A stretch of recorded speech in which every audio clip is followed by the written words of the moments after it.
For many of us, digital technologies are a part of our everyday lives. We use them for work, for recreation, in our homes and everywhere in between. Have a think about the digital technologies you've used in your day so far. What were they? If you like, pause this video for a minute and write down some of the digital technologies you have used so far today. For myself, I woke up using alarm software on my mobile phone.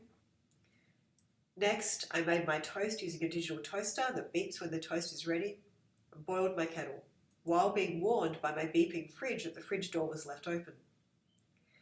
Next, I checked my work emails and online news websites on my computer. And then I checked the weather to decide what to wear to work using a weather app on my phone.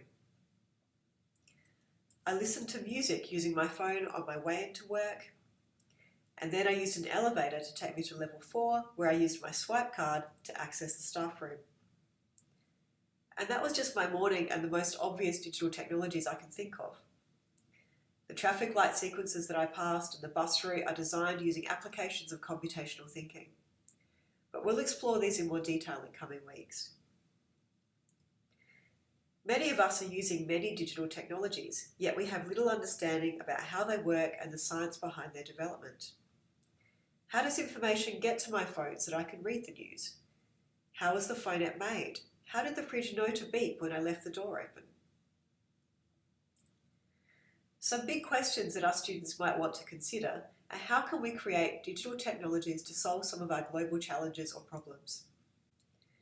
These problems could be anything from developing software and hardware for people with disabilities to solve medical problems, for more effective online learning providing solutions for developing countries, to increase sustainability and more environmentally friendly and efficient ways to travel to work. Previous movements in schooling curricula have focused on digital literacy, which is being able to use technology effectively and properly. However, more recently, there has been a growing international awareness of a need for children to understand how digital technologies work, how they are created, and the underpinning thinking required to develop digital technologies, so that children have the chance to be not just users of digital technologies, but also creators. Essentially, the digital technology strand involves more than being able to create PowerPoints, research information using the internet, and being able to send email. It's about understanding how these technologies and tools were created, about developing children that might be future creators of technologies and tools. Not to mention the curriculum features computational thinking, which is a way of thinking and problem solving critical for developing digital technologies but is often applied in our everyday lives already. The aim of the national curriculum is to strengthen this way of thinking so that children can solve and think about everyday problems effectively and also apply them to the creation of digital technologies. However, so far, much of what is taught has been via school outreach programs, and little is done with the very early year levels, making this new ground for many. We will be helping you in this course to unpack these questions and concepts relating to the creation of digital technologies and those found in the Australian Learning Objectives.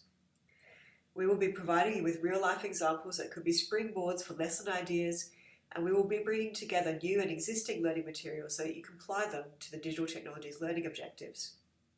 In the remainder of this module, we will talk about how digital technologies activities can be included in the classroom and discuss some initial activities that can be done to familiarise ourselves and our classes with digital technology.